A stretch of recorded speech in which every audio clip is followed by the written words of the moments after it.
Alô a toda a comunidade queimadense, alô a todo o Rio de Janeiro e quiçá Brasil. Estamos em mais um Momentos, entrando no aqui na nossa edição do Preto Pod, o nosso podcast aqui no Espaço Cultural Kunta Kinte.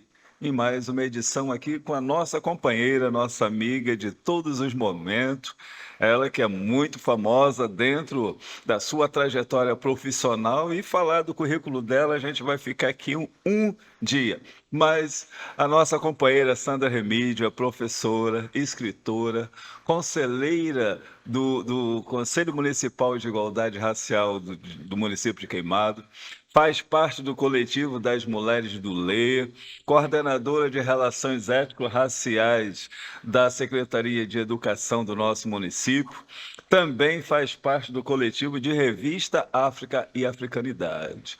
Tudo isso e um pouco mais a gente vai indagar aqui a nossa professora, a nossa companheira, a nossa ativista social, a nossa mulher negra. Não é isso tudo, Deise? É Antes isso de passar aí, para já ela. começamos maravilhosamente bem. Olá, pessoas queridas, nossos amigos, nossos seguidores do Kunta Kinte. É com muito orgulho, com muito carinho que hoje teremos essa conversa que com certeza será maravilhosa. Falar sobre a mulher negra, falar sobre a trajetória da pessoa negra voltada para a questão da educação. Então, querida Sandra, seja muito bem-vinda ao Kunta Kinte.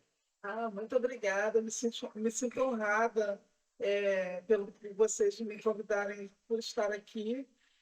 Representa muito para mim estar num espaço como esse, pensado e voltado para a nossa cultura, para a nossa ancestralidade. Então, eu me sinto muito honrada por estar aqui, pelo acolhimento. Então, eu agradeço muito por fazer parte desse projeto. Nós do Espaço Cultural Conta Quinte é que sentimos, né, também assim esse vulcão de expressividade que você é dentro da nossa cultura, né? Porque nós, enquanto militantes das questões raciais, muitas das vezes as nossas referências são sempre no campo artístico. E Função de longe. né? É um jogador de futebol, é um artista de novela, mas quando a gente consegue ter assim palpável, né, perto da gente, uma pessoa com esse cabedal de conhecimento e de provocação que você faz, para a gente é maravilhoso. É como se a gente tiver a nossa referência para a gente poder falar para alguém sobre o preto pode, o preto consegue A chegar. preta pode. A preta pode, né? E de forma aproximada, sentindo, pô, é muito mais gostoso, entendeu? Gente da gente que a gente anda em Queimados e a gente Exato. encontra. Isso aí. Fala da sua história de vida, como tudo começou, o que que te moveu a fazer tudo isso, aí por esse caminho. Então, eu sou uma mulher preta de uma família muito matriarcal. As mulheres da minha família sempre foram bastante independentes, muito sofridas também, correndo atrás da vida dela, mas eu sempre que foi referência para mim pelo fato delas serem independentes. Então, essa independência sempre me permeou. Eu sempre pensava assim, eu, quando for adulta, eu quero ser independente.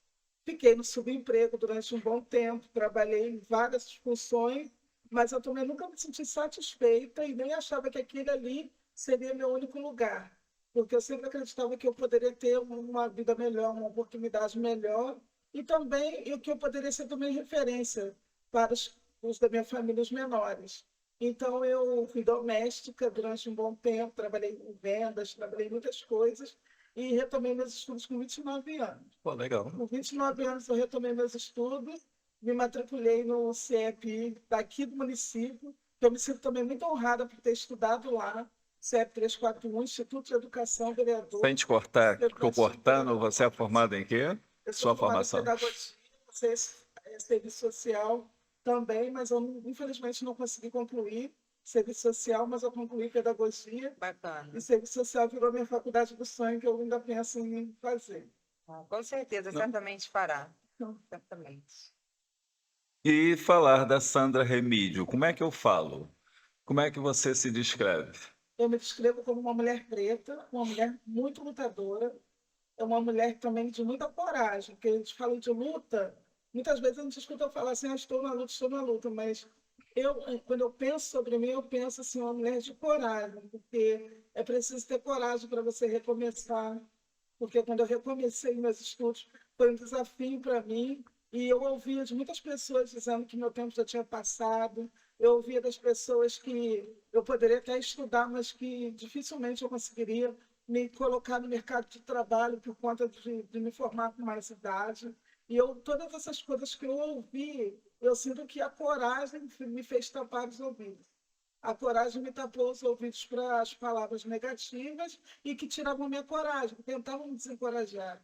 Então, se alguém falar de mim, sei lá, daqui a um bom tempo, pode falar assim, ela poderia ter qualquer outra dificuldade, mas a coragem para ela não faltou. Essas negativas das quais as pessoas falavam, era algo que te desafiava, fazia com que você fosse mais e mais em busca? Sim, às vezes até tentava me paralisar, às vezes eu ficava meio desanimada e pensava assim, de repente a pessoa tem a verdade seja essa.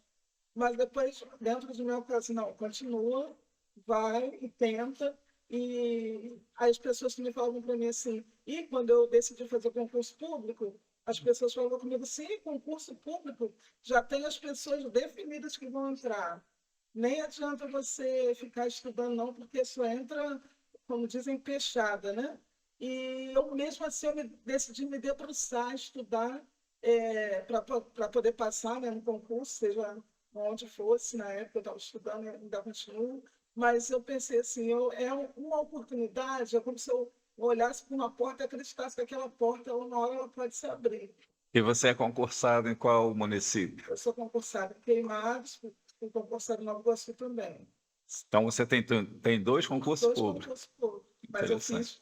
fiz, e também eu gosto sempre de falar que eu não fiz somente 2 concursos, porque tem muitas pessoas que estão na luta aí Sim. tentando, eu fiz 16 concursos. Eu fiz 16 concursos, passei um monte, em vários, eu só reprovei um concurso. E quando eu reprovei nesse concurso, eu estava no iníciozinho que eu tinha retomado meus estudos, porque eu fiz para saber como que funcionava, qual era a dinâmica do concurso. Então foi o concurso que eu reprovei, porque eu entrei, eu tinha ficado muitos anos sem estudar, uns 15 anos sem estudar, e eu retomei, e já retomei fazendo concurso. Então, as pessoas ficam muito desanimadas. Eu gosto muito de falar isso, porque muitas pessoas gostam de se vangloriar por ter passado, mas a gente tem que falar para as pessoas que existe um caminho para você passar. E também, se você não passar, também está tudo bem. Tem outras oportunidades também. Porque as pessoas se frustram muito quando não conseguem passar, ou então acreditam que nem são tão inteligentes assim, e que a outra pessoa é mais inteligente. Então, assim, eu gosto muito de falar isso, para que as pessoas não desanimem. Assim. E o caminho é estudar. Para mim é estudar muito. Dedicação exclusiva. Quando eu estudei para concurso, eu abri a mão de festa, abri a mão de muitas coisas, finais de semana, estudava sábado de 8 da manhã às 6 da tarde. Então, eu peguei um momento bem assim intenso de estudo, mas que me valeu muito a pena. E família? Como é que você é, família? Casada, tem Eu filhos? sou casada, eu sou casada com o Miguel, tenho 2 filhos, que é a Isabela e o Alex, o Alex que mora em Recife, e que atualmente agora em agosto nasceu meu neto. Que Ih, lindo! Dia 11 de março nasceu, 11 de agosto, nasceu o meu netinho, que se chama Martin, em homenagem a Martin Luther King. caramba!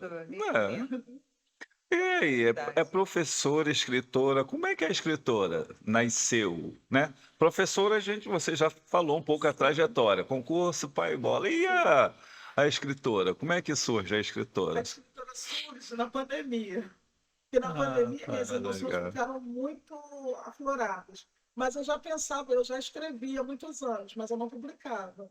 E quando eu decidi escrever, um ponto fundamental para eu decidir escrever foi porque eu sempre ouvia falar, eu dava aula para a turma do 5º ano, naquela época, 2020, eu estava com uma turma de 2 turmas de 5º ano. E sempre escutava as pessoas falando assim, essas crianças não gostam de ler. Não gostam de ler, não adianta que não gostam. E eu fiquei pensando também, porque essa narrativa de não gostar de ler, ela estava sobre mim durante muito tempo, na minha Sim. infância, quando eu era criança, estudava lá na Cidade de Deus. Eu acredito que as pessoas olhavam para a gente, enquanto criança, e diziam assim, essas crianças não têm jeito, não gostam de ler. Só que eu gostava de ler. Mas só que eu não recebia um livro que fosse adequado, Sim. Naquela época, na minha infância, eu não recebia um livro infantil, por exemplo, o livro que eu tinha acesso, não tinha acesso a livro, mas aí eu fiquei pensando, a gente tem que mudar o discurso, tem que oferecer uma leitura para o estudante, que o estudante ele possa se encontrar. Esse incômodo, na pandemia, como a gente parou, e eu nunca tinha parado na minha vida, a realidade é essa, desde que eu me entendo por isso, eu nunca tinha parado, e aquilo começou a mexer muito comigo. Aí eu pensei assim, eu vou produzir um material para os meus estudantes. Falei assim, vou pegar os textos que eu já escrevi, vou juntar num documento, e eu pensei até em encadernar. Uhum. Encadernar aquilo e chegar na escola e falar com eles, porque eu percebi que meus alunos gostavam muito de poesia, de rima, porque gostam. Sim. Você gosta de poesia, gosta de rima, gosta de série. E a gente tem que conversar com as crianças, com os estudantes, que tudo que ele assiste na série que ele assiste, ela foi escrita. Então, como é que eu vou dizer que ele não gosta de ler? Ele É, vive no universo de Sim. leitura. tudo, né? Se eu vou escrever, e depois que eu escrevo, vou organizar, né? Você então faz poesia, né? Para poesias. Aí eu organizei minhas poesias num documento, aí mandei até para uma amiga minha, que é uma professora maravilhosa, que é a professora Lúcia Chanichar, que foi minha professora. Aí eu mandei para ela e falei assim, estou pensando em encadernar, ou de organizar esses textos. Ela falou assim, não, você tem que publicar. Legal. Porque esses textos que você está me mostrando é a voz de muita gente que é silenciada. Muitas pessoas vivem essa mesma situação, viveram essa situação e não escreveram. E eu não quis escrever para que as pessoas tivessem pena de mim por ser uma mulher preta, vinda de comunidade. Não, eu quis escrever para mostrar que mesmo com toda essa dificuldade, eu consegui fazer disso uma arte. Então eu escrevi, conforme os conselhos dela e de outras pessoas, pensei, então não vou encadernar não, vou mudar o fluxo. Aí eu fui e publiquei assim, eu queria 50 livros, e depois eu vejo como é que eu consigo mais, porque eu queria dar para minhas duas turmas. Mas aí a minha antiga diretora fez um lançamento, aí a gente fez o lançamento, aí os 50 livros acabou na mesma hora Bacana. do lançamento. Aí todo mundo pedindo mais, aí eu comecei a pedir mais da editora e acabou, e chegou nos meus estudantes, que era isso que eu queria, meus estudantes amaram. E no auge da pandemia, eu lembro que ele foi lançado na pandemia, todo mundo de máscara, e eu lembro, assim, nitidamente, uma coisa que me emociona muito, que quando eu circulava pelo bairro, porque a escola que eu trabalhava era a escola do meu bairro, Uhum. e quando eu circulava pelo bairro, as crianças corriam atrás de mim Legal. para dizer que o livro era bonito. Tia, eu Legal. gostei do seu livro. Tia, você escreve muito bem. Melhor retorno. O melhor retorno, porque o meu alvo era os estudantes. Não, e essa fala sua me remete a uma música do Racionais que fala que as crianças, né, se espelham em quem está mais perto. E é tão bom quando quem está perto é uma referência positiva, né? E Sim, nesse caso foi você, sim, né? Então isso para eles é uma coisa muito prazerosa. E interessante assim você ter lançado esse livro durante a pandemia, no momento em que as pessoas usavam celular o tempo inteiro, né? sim, E resgatar esse gosto pela leitura, muito sim, bacana. E sim. desde então não parou mais de escrever. Não parei mais de escrever. Aí eu comecei a publicar em antologias, deve ter umas 12 ou 13 antologias que eu faço parte. Tem uma que chama-se Baobá de Concreto, que eu gosto muito, que tem o texto Não Nos Sonharam, que é um dos textos também que eu escrevi, que se destacou bastante. Então, eu gostaria de retornar falando dos estudantes, porque eu pensei em alcançar duas turmas de quinto ano, e eu percebo que eu consegui alcançar uma rede. Bacana. Eu consegui alcançar uma rede, porque eu visitei inúmeras escolas, todas as escolas, a gente apresenta vários livros para os estudantes, mas quando eu falo assim, olha só, eu tenho esse livro aqui, e esse livro é muito especial. Toda vez que eu mostro o livro e falo assim, vocês imaginam quem foi que escreveu? Eles Uhum. imaginam muitas vezes de longe. E quando eu mostro para Exato. ele, falo assim, olha, esse nome, qual nome está escrito aqui? Aí eles ficam assim, emocionados. Na escola municipal Batista, eu lembro das crianças toda emocionada, assim, tia, foi você Bacana. que escreveu, então, assim, eu acho que eu consegui algo até maior do que eu imaginava, eu consegui alcançar eles, para eles perceberem que eles podem também ser escritores. Uhum. E É a por gente tem isso uma que, próxima. né, aqui no Espaço Cultural Conta Quem Ter, nosso podcast Preto Pode, né? E aqui, esse é o nosso objetivo. Como é que você, enquanto provocadora, né, de coordenação étnico-racial dentro da prefeitura, você já falou um pouco sobre a sua literatura e a abrangência dela. mas você acha que como é que você linka a sua escritura com a questão racial e como é que pode nos ajudar dentro desse universo na luta contra o preconceito?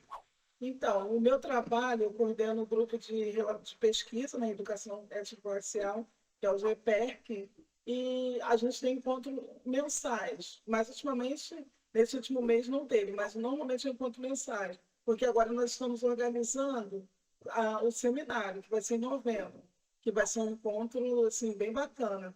Então, assim, como os professores, eu sempre busco parceria com os professores que têm interesse também, porque eu aprendi nessa caminhada que nós temos que trabalhar com aqueles que querem. Sim. Embora os que não querem também sabem que estão infringindo a lei, porque existe uma lei, que é a 10.639 e a lei 11.645. Mas eu tenho percebido na rede, no decorrer desse tempo de 2021 para cá, que esse tema ele tem sido abordado em muitas escolas. Muitas escolas que a gente ainda nem conseguiu chegar, porque minha coordenação é pequena, mas nas escolas que a gente não conseguiu chegar, eu tenho visto esse trabalho acontecendo. As pessoas estão se conscientizando que a lei ela não está ali somente um papel só escrito, não. A lei é para executar, e a educação antirracista ela precisa acontecer em todo espaço escolar, em todos os espaços, na verdade. Porque se você, é uma coisa inevitável você trabalhar a educação antirracista. Porque se você não trabalha a educação antirracista num espaço onde a maioria dos estudantes são negros, você vai trabalhar onde? E a gente tem que conscientizar os nossos estudantes sobre a questão de ser crime, o racismo ser crime. Porque muitas vezes as pessoas não conseguem reagir, não conseguem fazer nada na hora do racismo, ficam paralisados pela falta do conhecimento. Mas você acha que ainda há algumas dificuldades, algumas barreiras para a implementação da lei na sua totalidade? Sim, muitas barreiras. Tem muitas pessoas que são resistentes. Existem pessoas que falam aquele famoso que é mimimi, né? Hum. Muitas pessoas trazem isso. Dizem assim, isso é uma bobeira. Você tem que... Eu já ouvi pessoas falarem comigo, professores falarem comigo assim, você deveria sair dessa, você é uma pessoa tão inteligente. Já está achando que está te elogiando, te enaltecendo, né? Você deveria sair Fazer a discussão racial vai te diminuir, porque né? você é uma pessoa tão inteligente, você vai ficar gastando sua energia nisso, você poderia estar em outros espaços. Não fica debatendo esse assunto, não. Tem muita gente que não gosta de ouvir, eu escuto as pessoas O falando que isso. você fala, como você age quando acontece isso? Eu tenho um pouco de preguiça, né? Mas eu reajo. Mas eu reajo. Eu sempre falo, Para alguns que falam, né, da preguiça, hoje fazer um debate racial para algumas pessoas que não estão nem aí para a causa, eu acho que realmente é uma perca de tempo, né? mas mesmo assim, eu sempre coloco que assim, tudo que eu vivi na escola, e eu vivi muitas ações que eu sei que foram racistas, e graças a Deus algumas eu só entendi depois de adulta, e depois que eu cresci, eu não quero que o estudante passe. Então vale a pena ouvir isso de um colega, mas que eu escuto isso de um colega, mas aí eu vejo outro que está desenvolvendo um trabalho belíssimo de educação étnico-racial. Porque, e eles falam assim, eu não vou ficar trabalhando só isso, mas na ciência você trabalha a educação étnico-racial, na matemática, na geografia, na história principalmente, na língua portuguesa, na arte. Então não tem como dizer que é um assunto que pode ser dissociado da educação. Não, Não até. é só uma professora ou um professor negro que tem que trabalhar a questão, né? Todas Não. as pessoas. Sim. E é engraçado, né, que a maioria dos nossos professores, né, eu faço de vez em quando alguns debates com a deles, que a implementação da lei, ela tem o maior barreira que encontra está na própria mão dos professores, Sim. porque eles não conseguem ver que pode trabalhar a questão da implementação da lei, né, de forma transversal. E, por outro lado, a gente lida com a temática europeia, né, do greco-romano, com uma facilidade incrível, porque essa dificuldade de estudar praticamente a nossa base, né, de toda a nossa cultura, né? Da nossa sociedade. Aí é que vem, aí é que entra mesmo a necessidade de a gente fazer aprofundamento dessa discussão, né? Sim, as pessoas às vezes falam assim, é muito difícil trabalhar esse tema. Aí eu penso assim, gente, mas como assim Meu que é Deus do difícil? céu. É difícil dar aula, né?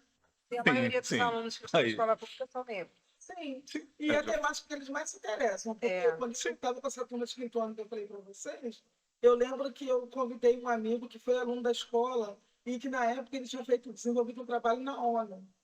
E ele era meu vizinho. Então eu pensei, e negro. Aí eu virei e falei com ele assim, você não quer fazer uma roda de conversa com meus estudantes? Aí eu levei ele para a minha sala, foi um pouco desafio, né? Mas eu levei ele para a minha sala. Desafio por causa de quê? Vamos lá. Desafio por causa da organização da escola, É. que não queriam muito que tivesse essa firma. Eu não sei como é que eu falo isso. Fazer. Para que isso? Perda de tempo? Alguma coisa parecida? Isso aí, sim. Mas aí eu peguei e trouxe esse rapaz, e ele foi contar como foi a trajetória dele enquanto ele era aluno da escola. E eu fiz esse chamado com ele, porque eu percebi na época que os estudantes estavam muito assim prostrados, não estavam conseguindo visualizar o futuro. Entendi. A falta de uma referência próxima, né? Aí eu lembro que ele chegou lá e ele começou a mostrar que ele já trabalhou na ONU, que ele desenvolve projetos no Brasil inteiro, na área da saúde, e que ele foi estudante da escola. O semblante das crianças Muda. mudaram, os olhos deles brilhavam muito. E a gente estava trabalhando uma música da Isa, aquela que vou construir meus castelos. Nós estávamos trabalhando essa música, e eles estavam trabalhando língua portuguesa, estávamos trabalhando geografia, porque ele fala, estavam trabalhando no continente africano, que ele fala de Moçambique.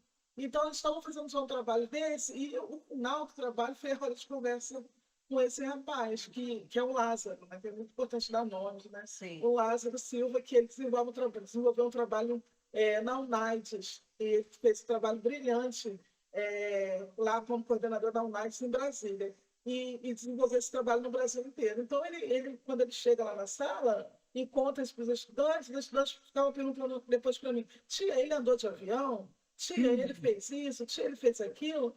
E ele mostrando que tudo que ele conseguiu foi através da educação. E ele, um jovem que foi estudante da escola. E meu projeto naquela época era montar um projeto para trazer ex-estudantes da escola para que eles pudessem ter referência, porque é muito difícil para o estudante que às vezes passa uma dificuldade, passa necessidade financeira, passa às vezes fome. Esse estudante ele precisa visualizar o futuro. Mas a gente teve aí nesses últimos anos, né? Não vou falar de política nem de candidatura, mas a gente teve um retrocesso dentro do campo social e educacional. Você acha que piorou, né, a situação? Porque o nosso ensino ele sempre foi assim colocado de forma a nos aprisionar, né?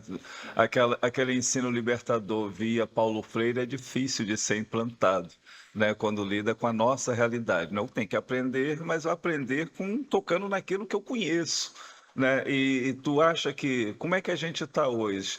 Você falou sobre. Eu estou perguntando porque você pegou a referência do Lázaro, né? E levou para a escola para ser um motivador.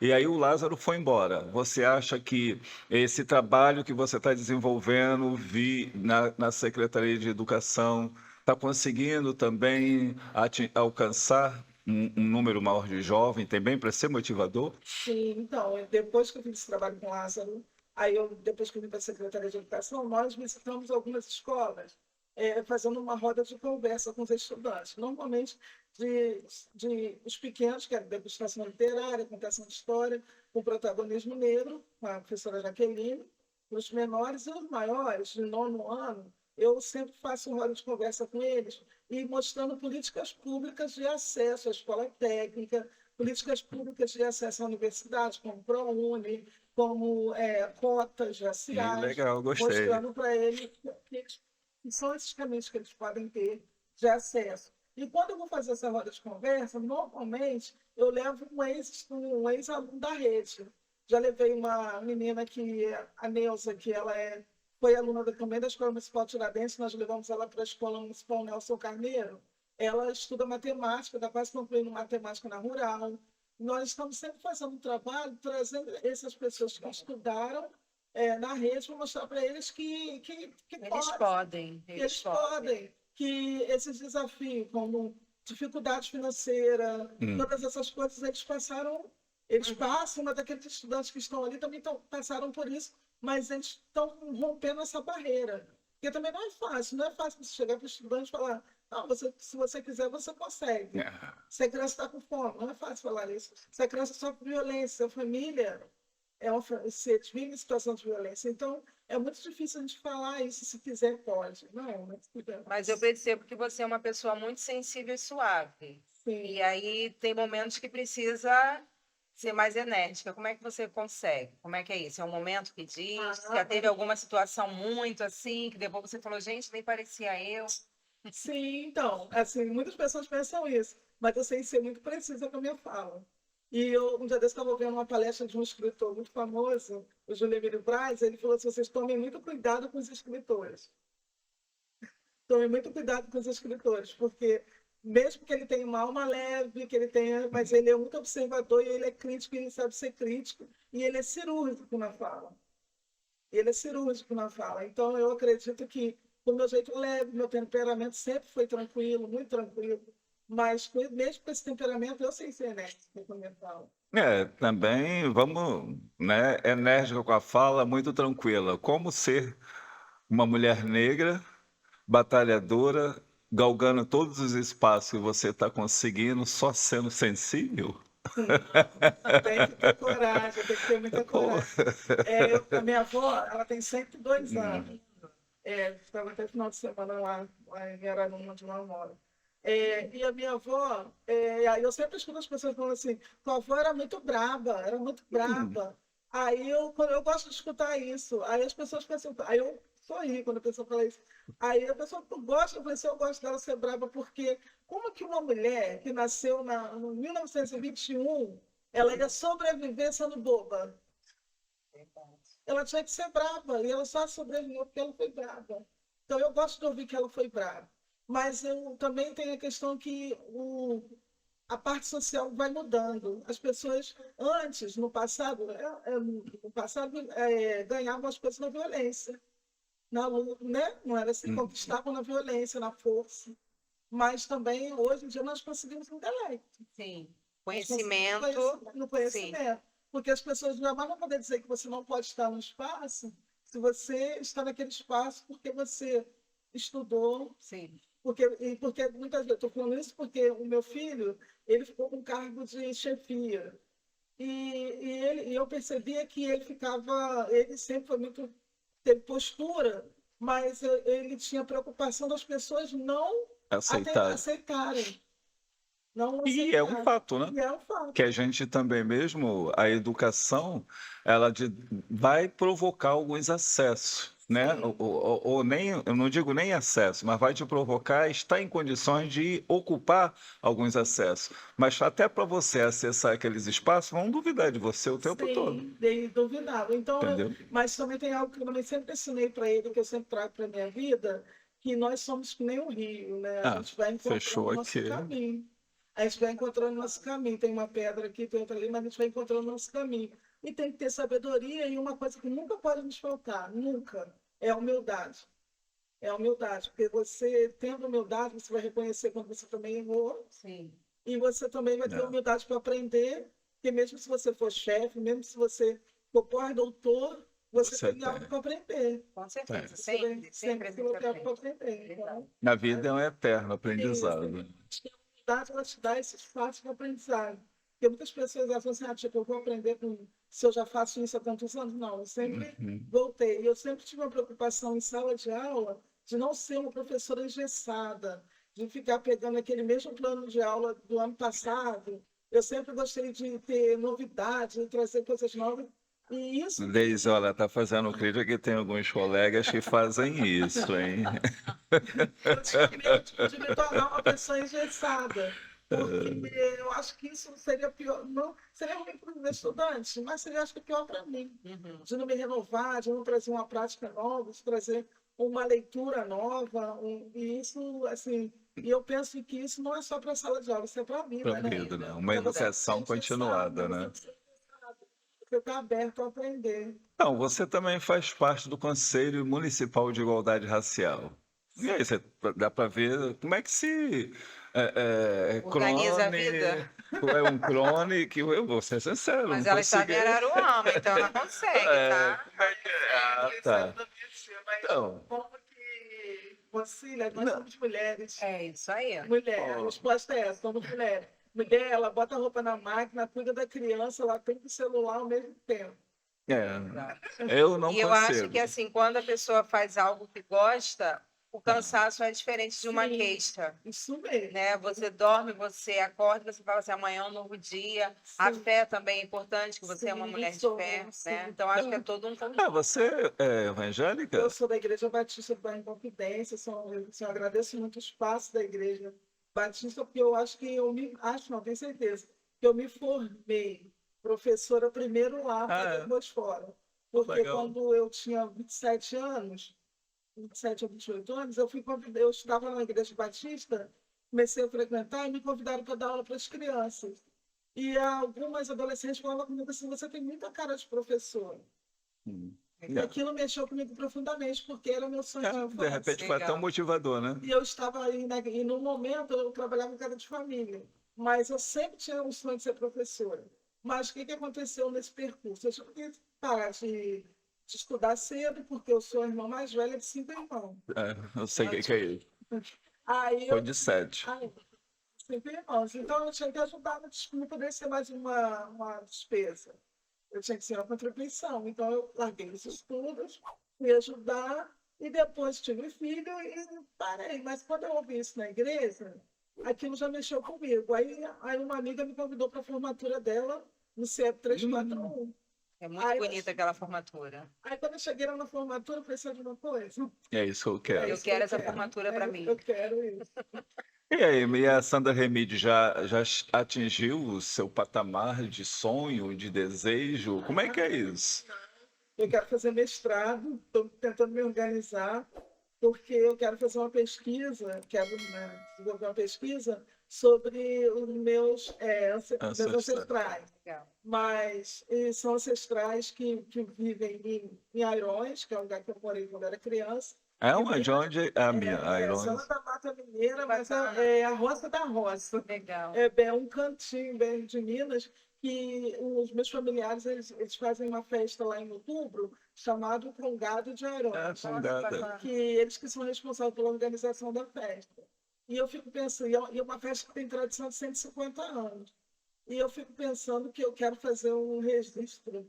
Sim, legal. Porque é algo assim na nossa cultura que não pode morrer. E eu lembro que quando eu era criança, quando eu vim para o Rio, eu tinha 8 anos. Eu cheguei na escola e falei com a professora, toda animada assim. Ela falou alguma coisa sobre reis e rainhas, aí eu falei assim, lá na minha avó tem festa de reis e rainhas. Aí ela ficou me olhando assim, e ela falou assim, tipo, aonde? Aí eu falei assim, lá em Minas tem a festa do... Tipo, eu queria explicar que era o congado, não sei se eu falei reizado. Aí ela virou e falou assim, isso aí não é festa de reis e rainhas, não. Isso aí é um bando de cachaceiros. Ai, Senhor. E naquele momento, eu lembro que foi aquele momento que sente que dói na tua alma. Aí a minha família toda, né? Eu passei a ter vergonha. Porque a professora, né? Eu passei a ter vergonha, eu nunca mais abri a boca, eu lembro que eu fiquei muito tempo sem falar sobre essa festa que minha família organiza. Ai, que bom que você está falando aqui com a gente. Muito obrigada. E que é tão bonita, uma festa. E depois eu fiquei pensando, as pessoas falam tanto em ensino decolonial, eu penso assim, eu vivi o ensino decolonial de fato, porque na minha mente, reis e rainhas eram o meu povo. Bacana. Mas é uma forma que a nossa elite, né, ela tende a desclassificar nossas estruturas, né? Então elas vão falando que tudo que é nosso não presta, é ruim. Não tem muito tempo, aqui em Queimados recebemos a rainha do Congo. E aí, né? Foi aquela lástima, né? O nosso poder público não percebeu a importância, não deu importância. Aí vem uma Margaret Thatcher para o Brasil, aí para tudo, né? E aí, como é que é isso? E eles não conseguem nem perceber o valor histórico, o simbolismo da coisa, né? Tá bom, não gosto, não quero, mas pô, pelo menos o respeito pela, né? Não tem, né? Então, Naquele dia eu estava experimentando racismo, né? Mas eu não sabia. E a gente experimenta ele até hoje, vários. Mas é engraçado quando você fala da origem da sua família, né? A minha também é mineira, só que é de Tombos, Carangola, né? Sim, E também tem essa coisa, né? mineiro que vem para os cantões, né, das nossas cidades, dos nossos estados, que vão tentando vida nova na. E aí a gente vai sobrevivendo.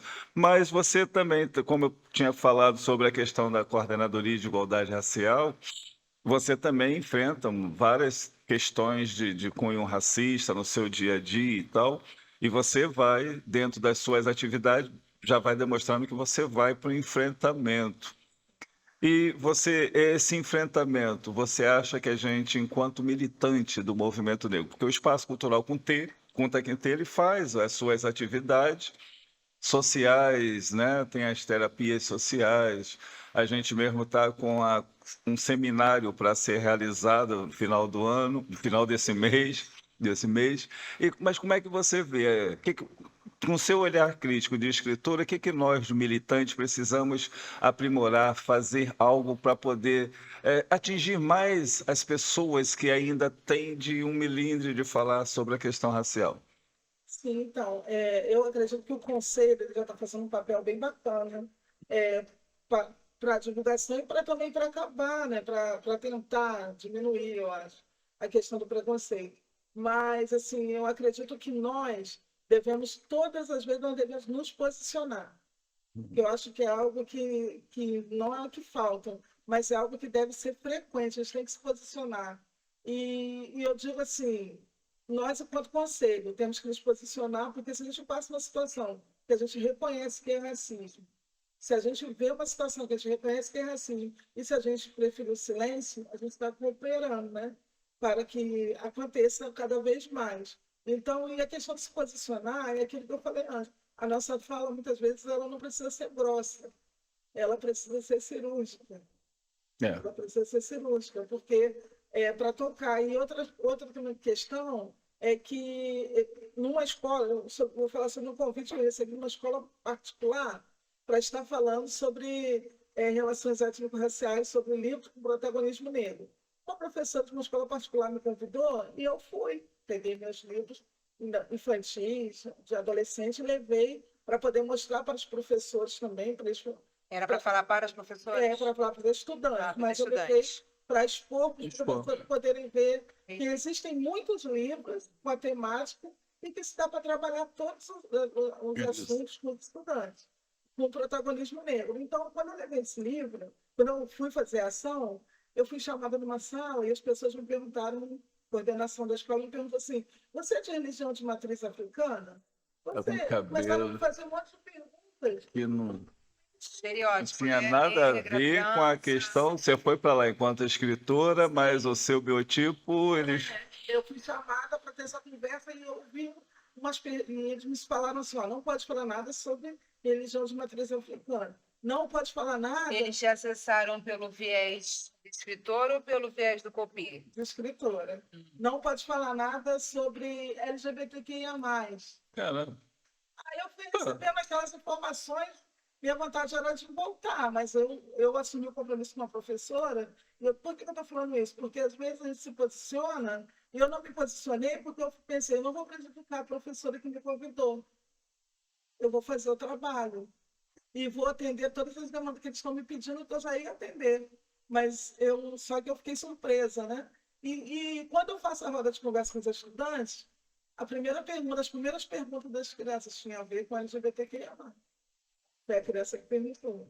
Então, e a gente tem que ver que esses temas, eles não estão mais abafados.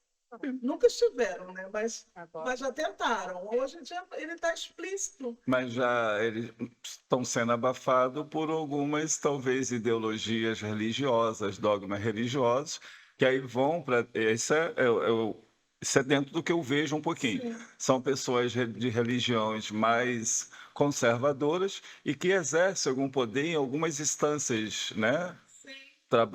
Empresas, escola, e levam essa questão. Mas no Não final sei o se- saldo foi positivo? O saldo foi extremamente positivo. Porque com limites, né? Muitos limites, mas o saldo foi Mas você foi assim mesmo, de cabelo rasta, então. Tá, então tá explicado. um pouco tecido afro. E chegou o momento de falar que você era da Igreja Batista, não? Não, eu achei melhor não falar. Não falar, né? Eu achei Só melhor assim, falar, sabe não, por quê? eles iam perguntando a você, não. Porque se eu falo, eu acho Aí que é- eu reforço. Ah, sim, Eu beleza. acho que eu reforço essa ideia de que Só respondeu o que ele esses assuntos perguntava, são né? proibidos. Esses assuntos são proibidos. Por que eu estou falando isso? Você falou da questão do retrocesso, há um tempo atrás estávamos sobre retrocesso, e isso a gente percebe que é o retrocesso social que a gente teve, né? Parece que a sociedade andou muitos anos para trás, né? Eu acho que é um medo, eu não sei, uma insegurança, né? De que Controle. controle, Pode de ser. que as coisas aconteçam fora do controle deles, né?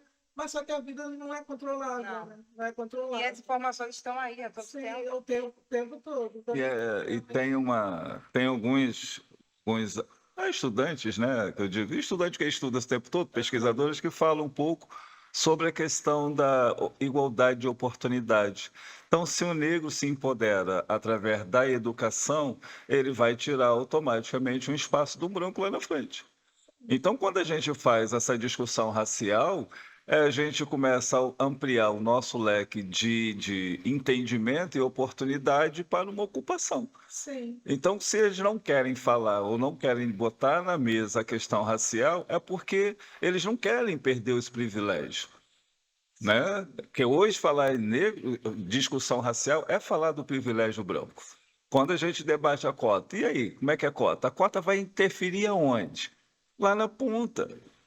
Vai mexer algumas estruturas de alguns cursos universitários que era automaticamente todo direcionado para uma elite branca. e a frase de Angela Davis, que Uhum. diz que quando a mulher negra se movimenta, ela movimenta a Tá todo sociedade mundo. inteira. Eu acredito que tem muito a ver com isso que você está falando, porque a partir da minha vida, eu tenho certeza que eu movimentei outras mulheres ao estarem estudando. Sim. E quando eu vou faço ação com a educação de jovens e adultos, normalmente as estudantes choram quando eu falo para mim falo para elas dos desafios que foram para mim retomar os estudos, porque elas vivem os mesmos desafios. Eu já tinha um filho na época, com 9 anos, quando eu retomei meus estudos. Aí eu conto experiências para ela que até sair de uniforme para mim era difícil. Eu me sentia mal Uhum. de usar o uniforme que as meninas usavam com 16 anos, e eu, uma mulher de 30 anos, usava aquele mesmo uniforme. Eu me sentia mal com isso. E esse era o olhar meu interno, porque as pessoas de fora, muitas pessoas falavam comigo assim: não, você está ótima. E as demandas que você tem que. Tem reunião na escola do filho, não precisa faltar aula, mas às vezes vai apresentar trabalho. E hoje meu filho se sentiu mal na escola, eu vou precisar ir lá buscar ele, mas é dia de prova. Então, quando eu converso isso com as mulheres de educação de jovens e adultos, elas ficam todas emocionadas, porque assim, tudo isso que você está vivendo, eu vivi, mas em nenhum momento eu retrocedi. Eram muitas barreiras, mas eu não retrocedi. Quem te dava suporte, quem te dava apoio? Quando você achava que não dava, vou parar, e aí vinha, pegava sua mão, falava. Então, na minha família, minha mãe é mãe de 5 filhos, né? Na minha família, os meus irmãos são tudo mais novos, mas a minha irmã é formada em jornalismo, meu outro irmão é advogado, nós fomos todos criados na Cidade de Deus. Eu gosto sempre de pontuar isso, somos da Cidade de Deus. Meu irmão é advogado, minha irmã é jornalista, meu outro irmão é técnico de edificações, a minha irmã é uma bebedora maravilhosa, minha sobrinha é professora, porque a gente sempre, minha mãe sempre mostrou para a gente que o único caminho era a educação. Não tinha outro caminho. Então, e ela sempre também conselho de mãe que não era. Você começa alguma coisa, conclui, não deixa nada pela metade. Eu sempre ouvi minha mãe falando isso durante muito tempo, e aqueles ditados populares maravilhosos dele, né? Que são ensinamentos que são melhores que eu aprendi até na universidade. Então, ela vinha, sempre falava isso comigo, minha rede de apoio foi minha mãe, no caso, minhas cunhadas também, que são as tias do meu filho, elas me davam um apoio, porque elas às vezes ficavam com ele para mim. Então, assim, eu tive essa rede, mas eu fui construindo a rede, porque é muito difícil, não é fácil, porque existem momentos, nós mulheres sabemos que existem momentos que só somos nós mesmos, que só somos nós. Não que o homem não participa, sim, faz também, claro que faz. Mas estou dizendo que a gente sabe que existem desafios femininos que são só femininos, são só femininos. Então, assim, e por isso que quando eu vou na escola conversar de educação de jovens e adultos, a maioria das pessoas que choram são mulheres, porque eu estou falando para elas dos problemas que eu tinha. E às vezes eu mesma, de repente, nem consegui dormir, tenho que virar à noite fazendo trabalho, porque durante o dia, quando eu cheguei da escola, eu fui fazer os afazeres da casa. Aí É, depois eu fui fazer isso. Então, são desafios que a gente enfrenta. Então, quando eu converso com a educação de jovens e adultos, eu também mostro para elas que não é fácil, mas a gente É consegue. possível. E isso que você falou da questão de tirar privilégio, quando você encoraja uma mulher, você tira o privilégio de alguém que nem está trabalhando, nem está se esforçando muito, você tira o isso privilégio daquela pessoa, como acontece naquele filme Que Horas Ela Volta. É exatamente igual.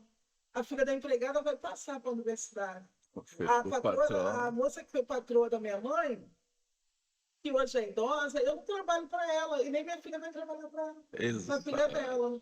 E isso é um incômodo muito grande, porque o que eles queriam era que continuasse esse ciclo. Que a filha dela, agora, que eu estivesse trabalhando para ela, e minha filha, que hoje tem 13 anos, Para daqui a uns trabalhar 5 para anos, isso. estivesse na casa dela servindo.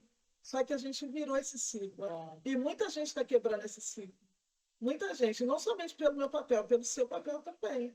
Pelo Porque nós nosso. todos, Pelo sim, nosso papel. pelo nosso papel. Então, assim, sim. eu não me sinto. Isso é precioso. Essa luta é uma luta muito coletiva. Sim. A gente tem que reconhecer isso o tempo todo. É, por isso é que também a gente tem que começar a tentar fazer com que todos que trabalham, né, numa luta antirracista, né, de um trabalho fazendo provocações para diminuir essa desigualdade, se começam a se aproximar também. É, porque acontece, tem muita gente fazendo atividades belíssimas, mas faz isolados, entendeu? Então, eu acho que a gente também, eu aproveito, né, o podcast, porque mais gente vai ouvir, mais gente vai ver, e percebo que podemos sim aproximar, mesmo que a gente tenha algumas, por exemplo, nosso foco aqui é a temática racial, mas a gente trabalha a questão da questão sensibilidade pelo viés dos nossos atendimentos sociais, de terapias, né, dentro da psicologia, Psicopedagogia. entendeu? Nós temos aí uma biblioteca, um mini acervo étnico-racial que vamos impulsionar agora e fazendo isso para o quê? Para mais pessoas também fazerem Palestras, isso, rodas de entendeu? conversa, tudo isso é importante. E é muito importante estar junto, porque somando forças, né? Sim, sim. É muito importante E estar olha, junto. assim, que história maravilhosa que você está trazendo hoje, podendo compartilhar Sim. com as pessoas, né? Porque às vezes a dificuldade,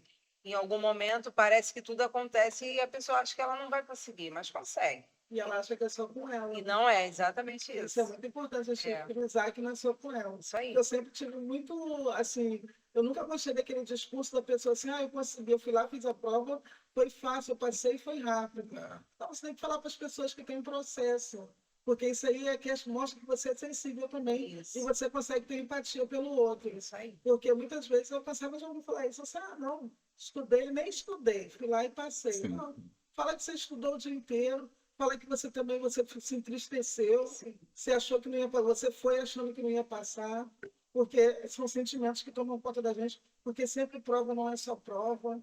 A gente sabe que tem É. muita coisa que Às se vezes o complica. emocional, né? Emocional. Você tem aquela necessidade e aí você se preparou, quando você se depara com a prova e vem o tem que passar, e já é um aliado contra de si mesmo. Eu estive na Bienal e assim aconteceu algo assim comigo que eu achei muito bonito também, que eu estava fazendo passeando mesmo pela Bienal, olhando, e eu parei com umas amigas no lugar e veio uma moça e falou comigo assim, uma moça negra, né? Aí ela falou comigo: você é escritora, você é uma escritora, eu sigo o teu Instagram, eu vi você no Pequena África, você anunciou lá que estava lá, eu fui lá para ver você falando.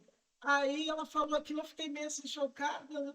Aí o que me tocou profundamente, o reconhecimento, claro, mas algo que me tocou muito foi que eu estava com umas professoras jovens as meninas vibraram, elas sentiram uma emoção. Assim, eu fiquei pensando assim, gente, como é importante ser referência. Eu gostei do reconhecimento, mas eu gostei do que eu provoquei nas meninas que estavam comigo. Legal. Eu gostei do que eu provoquei nas meninas que estavam comigo e na minha filha também, que estava me Ah, acompanhando. Nossa, E maravilha. assim, eu falei, meu Deus, eu reconhecido Bienal, 600 mil pessoas. Legal. E você ser reconhecido, então o meu trabalho chegou aonde eu nem imaginava. Sim. Não, eu nem imaginava. Quando ela falou comigo que esteve no evento que eu participei do Pequena África, que foi muito bacana. Quando ela disse que ela foi lá, porque ela viu no meu Instagram, eu falei assim, a menina já me E seguia. Legal. seguidora. Toda a sua trajetória de luta valeu e está valendo a pena. Sim, Muito legal. isso aí. É uma pena. Porque parece que a gente, né, tem sempre algo para falar, perguntar, e temos, né? Mas o podcast a gente vai ter que ir finalizando, né, Tá dando Dezinha? um Tá tempinho, dando. uma delícia. Não, com certeza a gente vai ter que provocar, porque tem muitas coisas, né, que eu quero, a gente do Espaço Cultural Conta Quem Tem, até também provocar contigo uma questão de parceria mesmo, Sim, com de algumas coisas que a gente tá para fazer, vai fazer e te incluir. Aí a gente tem que ter esse feedback seu para a gente poder Conta Quem Tem só aproximar. vem gente boa. Vamos Vem e É, volta sempre. é Vamos, isso. com certeza. Esse é o nosso objetivo. Quem Ah, sabe a gente consegue bacana, fazer. bacana. Vamos Eu não conversar. sou desse armário, não sei como vou dar conta, mas eu quero fazer um clube de leitura, porque eu sou uma amante da leitura, né? Ah, vamos E legal. pode pensar depois em algum livro, conversar. ver como que a gente toca isso para frente, né? Não, porque até tricotando um pouquinho, né? É que pode, né? Então, é que a gente também está num processo de aproximação com a professora Viviane, da Universidade Rural, em termos de livros. Então, seria bom se a gente já pudesse, é claro, depois conversar um pouquinho, para ver se a gente consegue fazer uma aproximação, que para a gente é interessante. Entendeu? Nós vamos estar, até fazer propaganda, né, Deise? A gente tem uma atividade lá na Rural que vai ser no dia. 1º de novembro. Opa, Abertura da questão da Semana da Consciência Negra, a gente vai estar lá levando a parte cultural, com Conta Quem Tem. Entendeu? Então, de repente, a gente pode, dentro, Se você quiser ir conosco, entendeu? A Para gente, recitar a né? poesia, depois a gente conversa. Eu já Entendeu? falei que Conta Quem Tem só vem gente boa, da melhor Não, qualidade. e a gente aproveita desse espaço justamente para dar voz e vez e unificar a nossa luta, que é uma só. sim. A luta contra a discriminação racial, elas têm que ser com a mesma E bandeira, uma coisa que eu né? acho extremamente importante é enaltecer a autoestima da pessoa negra, começando desde pequenos, dos nossos adolescentes. Então, é muito importante. Isso é muito importante. Quando a gente está falando de educação antirracista, melhorar a autoestima, você sabe, né, Deise? Sim. Melhorar a estima de uma criança negra é educação antirracista. Exatamente. É muito Você chegar para uma menina negra, que muitas vezes escuta coisas ofensivas, Isso. e chegar Tempo para ela e falar todo. com ela o quanto ela é linda, Isso aí. Pô, isso aí faz a diferença toda. Então, nós, é como se fosse tijolo, né? Só que eu Verdade. sou um tijolo só. sim. E eu li um livro que é infantil hoje, que é do Otávio Júnior, que diz assim, um tijolo aqui, um tijolo ali, a gente constrói um Sim. castelo. Verdade. A gente constrói um castelo. Então, se a gente nos une, a gente constrói esse castelo.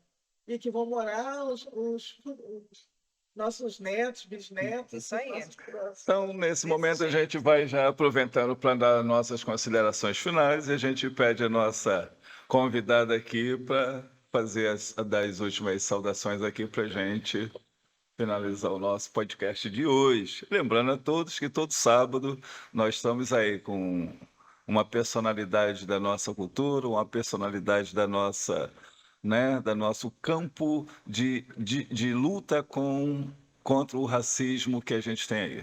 Tá bom?